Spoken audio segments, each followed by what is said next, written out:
တနတ်သမားများရဲ့တိုက်ခိုက်မှုကြောင့်အိမ်ဟာမီးစတင်လောင်ကျွမ်းခဲ့ပါတယ်။ JD ရဲ့အကူအညီလမ်းတောင်းမှုကြောင့် DEA agent Nix ကလည်း JD တို့ရှိရာအိမ်သို့ရောက်ရှိလာခဲ့ပါတယ်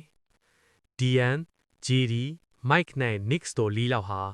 DEA ရဲ့ safe house ရှိရာသို့စတင်ထွက်ခွာလာကြပါတယ်။ အမှန်တရားပေါ်လာတဲ့အခါမှာတော့သူတို့အဖွဲ့တဲ့ Mike နဲ့ DEA agent Nix တို့ဟာပူးပေါင်းပြီးဒီငွေတွေကိုခိုးယူဖို့ကြိုးစားနေတဲ့တကယ့်တရားခံတွေဖြစ်နေပါတယ်။ Nix လက်အင်ဂျီတွေကနေချင်းချောက်မှုလုပ်ခဲ့တဲ့ဖုံးမိလာတဲ့အခါအရာအလုံးပေါ်ကုန်ပါတော့တယ်။နောက်ဆုံးမှာတော့ Nix နဲ့ Mike တို့နှစ်ယောက်ဟာအဖမ်းမခံဘဲ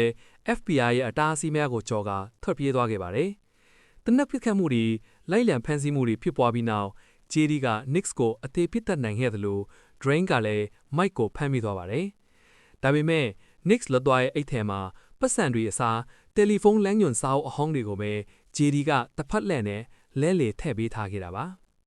ငွေကြေးအားလုံးကိုအစိုးရထံပြန်လည်အနှံနိုင်ခဲ့ပြီးတရင်ပေးတစ်ဆက်စီလည်းစုကြီးငွေအမြောက်များရရှိတော်ပါတယ်။ဇက်တင်းပိုင်းမှာဒွင်းကသူ့လက်မှာထိုးထားတဲ့တတူးရဲ့ကိတ်ပဲကိုရှင်းပြခဲ့ပါတယ်။အဲ့ဒါကတော့သူ့သားလီမဆုံးပါခင်နောက်ဆုံးမေးသွားခဲ့တဲ့ဖေဖေတို့ကလူကောင်းနေလားဆိုတဲ့မေးခွန်းပါ။ဒွင်းကတို့တွေကလူကောင်းတွေပါ